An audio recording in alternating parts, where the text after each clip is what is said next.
Assalamualaikum warahmatullahi wabarakatuh. Untuk pertanyaan pertama ya, awal ditemukannya sendang Panglebur ini gimana ceritanya, Pak? Awalnya saya di sini, saya merawat sini.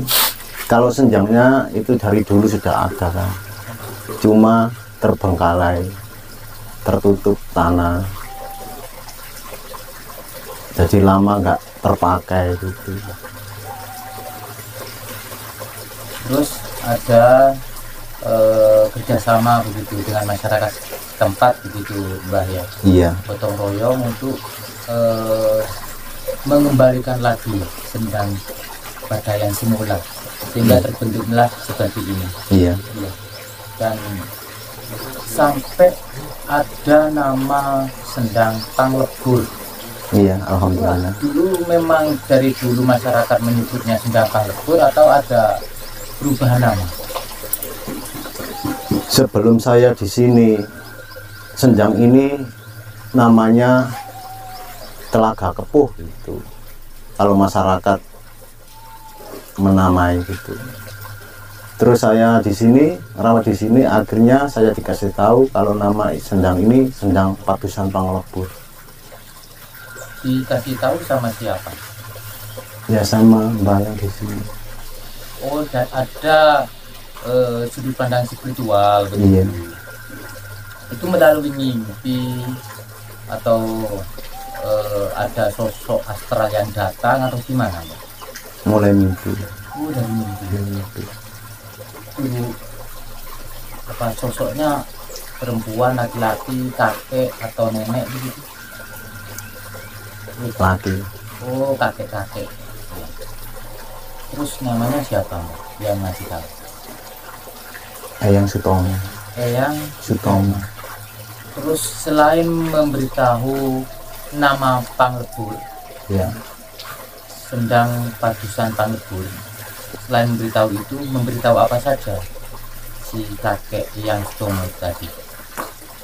Ya, dia banyak berpesan kepada saya. Titip tempat ini, jagalah dengan baik. Soalnya karena kata beliau, hanya kamulah yang begitu, yang bisa gitu. Ada nggak cerita dari si kakek yang menceritakan tentang keadaan Sendang Panglebur ini di zaman dulu? Ada nggak? Ada. Gimana ceritanya, Mbak? Jadi tempat di sini itu tempatnya kesatrianya, para kesatria Nusantara. Para kesatria Nusantara. Untuk tempat apa? Maksudnya difungsikan untuk apa begitu maksudnya? Ya, difungsikan untuk dilatih diri untuk jadi Para kesatria yang sejati. sejati yang bermanfaat untuk semua. Itu di dalam cerita itu para kesatria itu berkumpul di sini. Itu di zaman apa? Kolonialkah, kerajaan, atau di zaman apa? Sejak mulai adanya Pulau Jawa. Begitu. Iya. Berarti kalau menurut sumber spiritualnya seperti itu, tempat ini sudah katakan cukup tua begitu, Mbak ya? Iya. Ada nggak indikasi tentang keberadaan Sendang Panglebur ini sejaman ataupun keadaannya sama dengan Kerajaan Majapahit? Ada. Di belakang layar Mbah Karim mengatakan ada kaitannya dengan Raden Wijaya. Itu seperti apa lengkapnya? Kalau lengkapnya kurang tahu saya. Ya, sedikit bocoran kepada kita gimana, Mbak? Kurang tahu. Tidak boleh, Mbak. Tidak boleh. Ada kode etik yang memang harus tidak boleh diungkap begitu, Mbak. Tapi ada hubungannya. Ada hubungannya. Mbah, kan di pinggiran dari Sendang Panglebur ini kita banyak dapatkan artefaktual ya, seperti fragmen ataupun lingga ya, lumpang dan sebagainya. Itu ditemukan dalam keadaan waktu digali atau memang sudah apa ya namanya ya, berserakan di sini? Gimana itu? Sudah berserakan. Sudah berserakan dari dulu. Iya. Yang paling istimewa selain penemuan sendang, yang menurut Mbah Karim sendiri nih, itu penemuan apa di sini? Yang paling istimewa menurut Mbah Karim? Yang paling istimewa ada cuma satu yang di sini. Saya disuruh menjaganya, jangan sampai keluar. Watu yang bolong itu. Oh, watu yang berlubang gitu. Iya, itu. Ada makna tersendiri kah? Sendiri. Itu apa maknanya, Mbah? Kurang tahu. Yang jelas ada maknanya begitu. Ada banyak pengetahuan dari situ, banyak. Filosofinya tinggi dari batu berlubang. Iya. Kan di sini ada 3 makam. Iya. Yang 3-tiganya itu masih belum ada namanya. Belum. Apakah Mbah Karim sudah mendapatkan bocoran namanya dari 3 makam tadi? Yang satu itu yang Sutomo tadi, yang 2 itu 2 putri itu. Tapi yang putri yang satu itu belum kasih tahu nama itu, cukup yang putri. Kalau yang terakhir yang makamnya pendek itu, yang segini itu namanya Putri Suheti. Putri Suheti. Untuk terahnya dari kerajaan apa begitu belum? Kurang tahu ya. Kurang tahu. Ini kan sumbernya dari sumber spiritual dari Mbah Karim. Itu mohon maaf, bagaimana caranya Mbah Karim melakukan spiritual sampai memunculkan mimpi, memunculkan cerita di Sendang Panglebur ini? Itu ceritanya itu cara Mbah Karim spiritual ya, cara spiritual Mbah Karim itu seperti apa? Dalam bentuk puasa kah?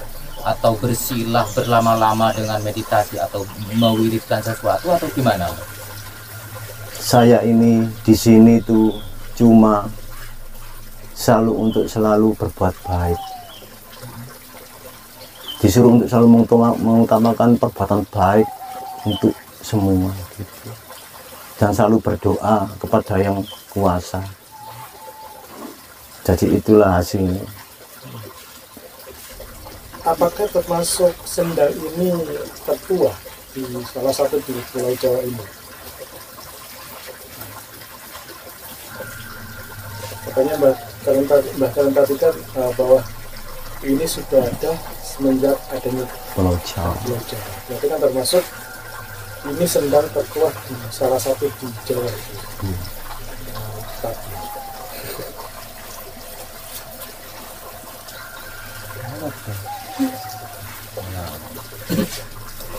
Ya Mbah, oke. Mbah, adakah di hari-hari tertentu ataupun di malam-malam tertentu terdapat fenomena-fenomena aneh di tempat ini? Mungkin ada orang yang pernah melihat sosok astral, atau adanya cahaya-cahaya yang turun ke sini begitu. Sering. Dalam bentuk apa? Ya tamu-tamu yang datang ke sini yang cerita itu yang melihat. Kalau saya nggak pernah melihat, nggak pernah. Mbah, ini kan dulu ya yang saya ketahui ada salah satu warga sini yang mengalami penyakit stroke, terus rutin begitu mandi di sini akhirnya sembuh. Itu memang ada unsur kadar air di sini yang memberi obat terhadap si punya penyakit tadi, atau memang ada hal lain? Menurut Mbah itu gimana itu ceritanya? Kalau menurut saya di sini itu banyak mengandung karoma.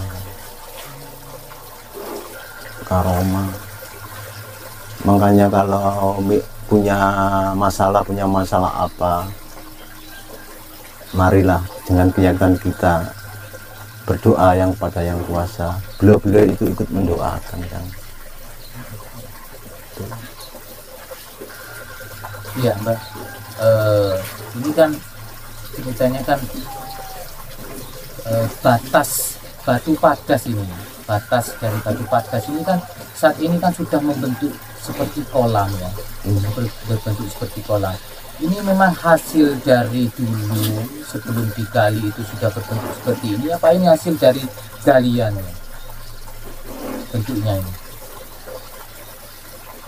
ditemukan sudah seperti ini. Pak Mas. Saya temukan bentuknya seperti ini dan saya tidak pernah menggali atau apa melebarkan apa. Berubah, jadi bentuknya memang sudah seperti kolam gini ya Mbak ya. Dan ya bukan senjang ini bukan hasil gotong royong leluhur itu bukan. Bukan ya. Tapi dari Berkat dia saking apa itu dekatnya sama yang kuasa, bikinnya hanya cukup segini, sepakai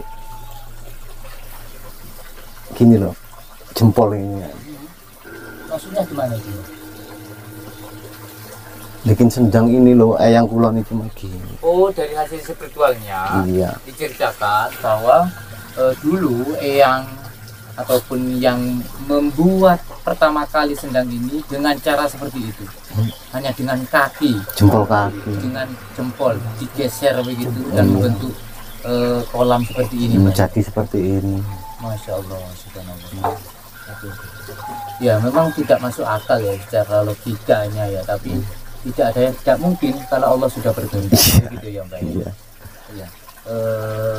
Adakah pesan ini yang terakhir Mbak, pesan untuk kita ini ya, generasi muda dan di zaman saat ini, apalagi sudah mendekati musim politik yang mana kita nanti akan dibenturkan dengan berbagai versi dari ya hal-hal yang beda pendapat lah tentang pilihannya. Bagaimana kita ya, pesan dari Mbak Karim, bagaimana supaya kita itu tetap selalu satu dalam NKRI. Apa pesannya Mbak? Pesannya gini, kembalilah ke jalan yang kuasa, kembalilah ke ajaran Rasulullah, kembalilah ke Al-Quran, kembalilah ke Pancasila. Ya, sangat luar biasa pesannya dari Mas Karim. Semoga kita bisa mengamalkan ya, menjadi contoh juga kepada masyarakat luas tentunya.